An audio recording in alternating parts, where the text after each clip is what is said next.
রিয়াদের মুসা শিল্প এলাকায় সেই ছোট্ট সোফা কারখানায় রাতভর কাজ শেষে দিনের বেলায় বিশ্রামে ছিলেন বাংলাদেশি শ্রমিকরা। কারখানাটি ছিল তাদের কর্মস্থল, আবার থাকার জায়গাও। কেউ জানতেন না আর কয়েক মিনিট পর তাদের জীবনে নেমে আসবে ভয়াবহ বিপর্যয়। এখানে কাজ করতেন মোট 17 জন বাংলাদেশি শ্রমিক। তাদের কাগজপত্র, পাসপোর্ট সবকিছুই ছিল সেই কারখানার ভেতরে। এই কারখানার কাজের ধরনটা ছিল অস্বাভাবিক। যেহেতু কারখানাটির বৈধ কোনো কাগজপত্র ছিল না, তাই দিনের বেলায় দরজা বন্ধ রাখা হতো আর শ্রমিকরা ঘুমাতেন। রাত নামলে শুরু হতো আসল কাজ, সোফার ডিজাইন তৈরি করা, ফ্রেম বানানোর কাজ। সবচেয়ে ভয়াবহ ব্যাপার হলো এই ঘরে কোনো জানালাই ছিল না। দুর্ঘটনার দিন দুপুর 1:30টার দিকে যখন আগুন লাগে, তখন বেশিরভাগ শ্রমিক ঘুমিয়েছিলেন। বদ্ধ জানালাবিহীন সেই ঘরে ধোঁয়া দ্রুত ছড়িয়ে পড়ে। যারা বের হওয়ার সুযোগ পাননি তাদের অনেকেই ধোঁয়ায় শ্বাসরুদ্ধ হয়ে মারা যান, বাকিরা আগুনে পুড়ে মারা যান। মোট 16 জন বাংলাদেশি প্রাণ হারান এই দুর্ঘটনায়, যাদের মধ্যে 13 জনই নওগাঁর আত্রাই উপজেলার বাসিন্দা। নওগাঁর আত্রাই উপজেলার গন্ডগোহালী গ্রামের হাবিবুর রহমান ছিলেন 17 জনের একজন। নিয়তির এক অদ্ভুত মোড়ে সেদিন দুপুরে তিনি কারখানায় ছিলেন না, কাজেই একটি সেলুনে গিয়েছিলেন চুল দাড়ি কাটতে। তিনি বের হওয়ার কিছুক্ষণ পরই আগুন লাগে। খবর পেয়ে তিনি যখন ছুটে আসেন, ততক্ষণে পুলিশ আর ফায়ার সার্ভিস আগুন নেভানোর কাজে ব্যস্ত। তাকে আর ভেতরে ঢুকতেই দেওয়া হয়নি। চোখের সামনে নিজের সহকর্মী বন্ধুদের হারানোর এই ভয়াবহ অভিজ্ঞতার পর হাবিবুর এখন এক বন্ধুর বাসায় আশ্রয় নিয়েছেন।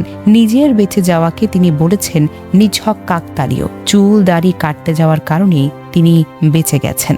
দুর্ঘটনার পর এখন আরেকটি কষ্টদায়ক বাস্তবতার মুখোমুখি নিহতদের পরিবার। আগুনের সব কাগজপত্র পুড়ে যাওয়ায় সৌদি পুলিশ মরদেহ শনাক্ত করে দেশে ফেরত পাঠানোর জন্য পাসপোর্টের ফটোকপি চাইছে।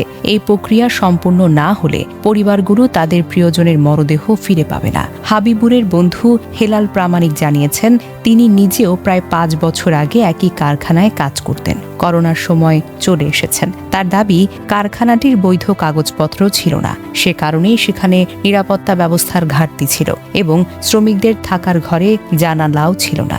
এই তথ্য যদি সত্য বলে প্রমাণিত হয়, তাহলে প্রশ্ন উঠবেই, কর্মীদের থাকার জায়গা হিসেবে এমন একটি বদ্ধ ঘর কিভাবে ব্যবহার করা হচ্ছিল?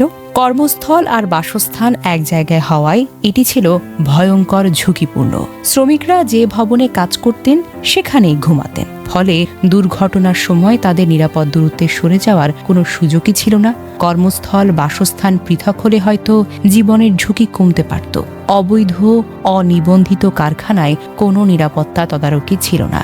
বৈধ কাগজপত্র না থাকায় কারখানাটি সরাসরি অগ্নি নিরাপত্তা পরিদর্শনের বাহিরে ছিল। ফলে অগ্নি নির্বাপন যন্ত্র, ধোঁয়া শনাক্তকারী অ্যালার্ম বা প্রশিক্ষণ কোনো কিছুই ছিল না বলে ধারণা করা হয়। প্রবাসী শ্রমিকদের কর্মপরিবেশ যাচাই না করেই বিদেশে পাঠানো একটি বড় সমস্যা। এ ধরনের অনিবন্ধিত ঝুঁকিপূর্ণ কর্মস্থলে বাংলাদেশি শ্রমিকরা কিভাবে নিযুক্ত হলেন তা খতিয়ে দেখা এবং বিদেশগামী শ্রমিকদের জন্য কর্মস্থলের বৈধতা যাচাইয়ের ব্যবস্থা জোরদার করাটা জরুরি। এই ঘটনা শুধু 16টি প্রাণহানির খবর নয়, এটি একটি সতর্কবার্তা যা বলে দেয় নিরাপত্তাবিহীন অনিয়মে ভরা কর্মস্থল কতটা প্রাণঘাতী হতে পারে।